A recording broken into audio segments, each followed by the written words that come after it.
Y continuando con la cuarta exposición, tenemos al doctor Leonardo Basile, profesor de la Politécnica Nacional. Su formación de pregrado y posgrado es la siguiente: físico por la Politécnica Nacional en el 96, Master of Science por la Universidad de Illinois, Estados Unidos en el 2000 y PhD por la misma universidad en el 2005.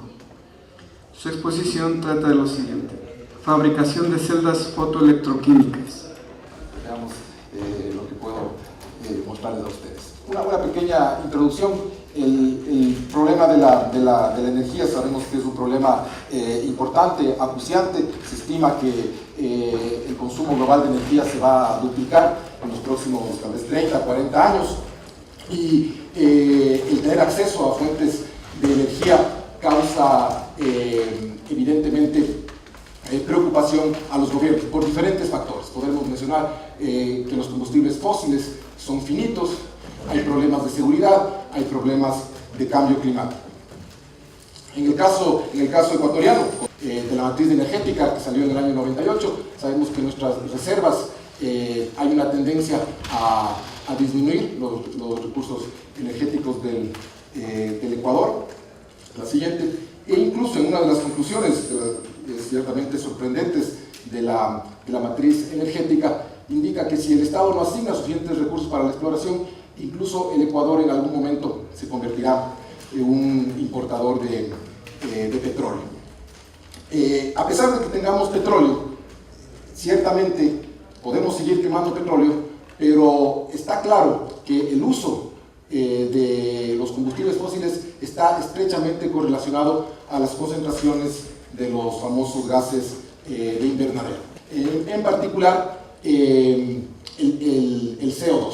Y aquí vemos un gráfico famoso, de alguna manera, que cuando este año fundamental, 1769, James Watt presenta la versión mejorada de la máquina a vapor, que servía básicamente para sacar el agua de las minas de carbón, se ve cómo las concentraciones de CO2 a partir del uso está estrechamente correlacionado, aumenta. Es decir, el uso de los combustibles fósiles tiene un efecto evidentemente en las concentraciones de CO2. Eso, digamos, de acuerdo a este gráfico, es un hecho, eso no es discutible. Lo que la gente discute es si esas concentraciones pueden tener un efecto en el clima, ¿sí? Eso es otra cosa. Pero el hecho de que usamos combustibles fósiles y que y el uso aumenta la concentración del CO2 de la atmósfera, eso es un hecho que nos muestra este tipo de gráficos. Existen otros problemas, por ejemplo, el acceso a las fuentes de energía, como son evidentemente las cuestiones de índole de seguridad, cuestiones de índole geopolíticas, que en cierto momento podrían incluso afectar a nuestro país. Hay otro hecho importante. A pesar de que podamos tener incluso mucha electricidad, como va a ocurrir con las generadoras hidroeléctricas, etc., es necesario que nuestro país de alguna forma también piense en el cambio a uso de motores eléctricos, a uso de alternativas distintas, en particular porque sabemos que el transporte es quien más consume energía. Por estas razones, en particular en los países avanzados, se pensaba, en la famosa crisis de los años 70, tenemos que buscar fuentes alternativas para evitar estas dependencias en la energía en la que tenemos. Siguiente, por favor. Y claro, uno de los caminos, de los varios que pueden existir para el uso de energías alternativas, es el uso de celdas solares. Tal vez del desarrollo o desde el descubrimiento del efecto fotovoltaico. Evidentemente los científicos han estado interesados en usar la energía del sol para producir energía eléctrica, una forma de energía de alto grado de calidad, que se la puede usar de diferentes maneras, y también para producir, por ejemplo, actualmente tratar de producir hidrógeno, como es uno de los nuevos combustibles. Ahora, tradicionalmente, a partir de los años 70, con el desarrollo de los satélites, la crisis del petróleo, etc., las celdas solares de las cuales normalmente estábamos acostumbrados a usar son las famosas celdas de estado sólido, la famosa juntura NP, donde básicamente, y bueno, gracias a que el mundo no es homogéneo, unimos dos tipos de materiales, en este caso un semiconductor tipo N, que tiene básicamente un exceso, o digamos que donde hay muchos portadores negativos, y un semiconductor tipo P, donde hay muchos portadores positivos. Estos materiales, al rato de unirlos, al rato de estar en contacto, ¿sí?, los portadores se forman lo que se denomina una zona desértica, que da lugar a un campo eléctrico interno. Entonces, en esta zona desértica, donde tenemos el campo eléctrico, cuando la luz llega, la luz es absorbida por el material, y aquí es posible que se formen un par de portadores positivo o negativo, y debido al campo eléctrico, estos dos portadores se van a separar. Esos son los elementos básicos de cualquier celda de estado sólido. Y el material típico usado en las celdas de estado sólido, como conocemos, es del silicio, que además no es un material el más apropiado para este tipo de aplicación, porque no tiene las mejores propiedades ópticas. Uno de los mejores materiales, en este caso, para absorber la luz solar o con mejores propiedades ópticas, es por ejemplo el arsenuro de galio, con el cual se han formado celdas solares de mayor rendimiento y de mejor desempeño. Pero el trabajar con este material es caro, es costoso. De igual manera con el silicio. El silicio, de alguna forma, los costos se han reducido por sus enormes aplicaciones en la industria electrónica, pero en todo caso, con silicio uno fabrica celdas solares en general de bajo rendimiento.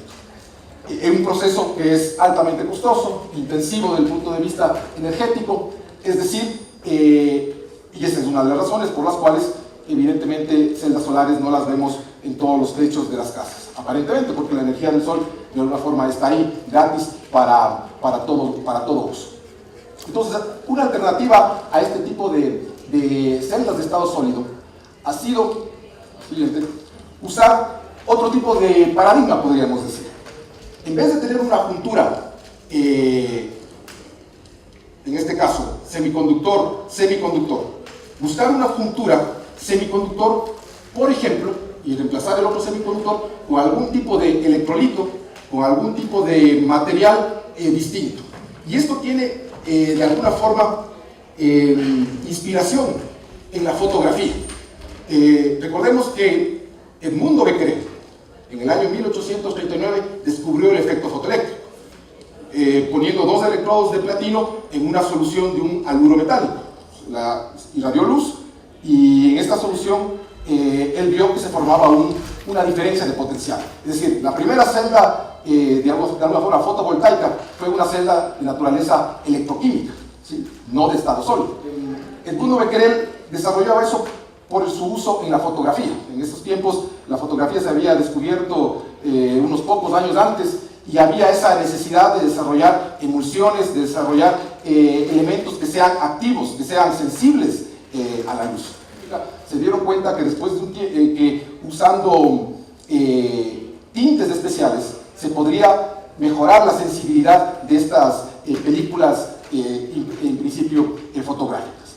Y ese es un poco el paradigma de lo que se utiliza en estas celdas que las llamamos tinturadas. Aquí usamos primero un semiconductor, el óxido de titanio, ¿sí?, que está en una solución, en este caso una solución de un electrolito. Había un problema normalmente para que el electrolito, la solución, en este caso el electrolito, y el material no se corroan. Normalmente uno tiene que usar materiales como los óxidos metálicos, que tienen un ancho de banda bastante grande. Entonces había un problema de, si tienen un ancho de banda muy grande, no pueden absorber la luz. O sea, en solución son estables, pero no pueden absorber la luz. Tenemos un problema ahí, aparentemente dos problemas excluyentes. ¿Cómo hago para que absorba la luz? Una de las maneras fue justamente utilizar un tinte. Lo que se le hace es sensibilizarle, en este caso, al semiconductor. Y lo que estamos haciendo aquí es simplemente separar el proceso de absorción de luz con el proceso de generación de los pares electrón-hoyo. En una celda de estado sólido, el proceso de absorción y de generación de los pares ocurre en el mismo material, en la juntura. En este caso, usamos el tinte, que aquí lo he graficado con estas líneas rojas. El tinte sirve para absorber la luz, ¿sí? Y el proceso de separación de carga no ocurre justamente en la frontera entre el tinte y el electrolito y el tinte y en este caso la partícula de óxido de titanio. Es decir, que el tinte actúa prácticamente como la clorofila en las plantas, que sirve para simplemente absorber la luz y después se produce el proceso de separación de cargas que van, por un lado, los electrones al óxido de titanio y los hoyos irían al electrolito. Digamos, el proceso de fabricación es relativamente sencillo. Y básicamente lo que les voy a mostrar es la celda se va a estar constituida por dos placas de vidrio, ¿sí? De modo que la luz pueda ser absorbida en cualquier dirección, ¿sí? Eso también es bastante útil. Y vamos a formar la celda usando técnicas sencillas, en este caso de serigrafía. Por un lado, son celdas de bajo costo de fabricación. La técnica que hemos utilizado es serigrafía, que es una técnica que simplemente se puede fácilmente extrapolar a una fabricación de tipo comercial.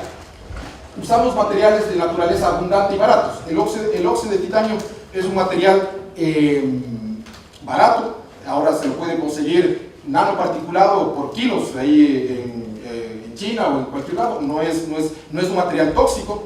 El óxido de titanio se utiliza para dar el color blanco a las pinturas, ¿sí? A la pasta de dientes.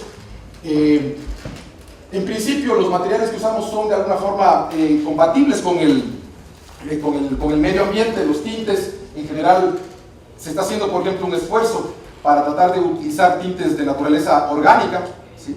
Estos tintes están en base, los que mejor funcionan son en base a rutenio, y claro, sí es un desarrollo de química un poco sofisticado, pero se está buscando tintes de naturaleza orgánica que abaratarían costos, y muchas de las aplicaciones para las cuales estas celdas podrían ser útiles son en condiciones de baja intensidad.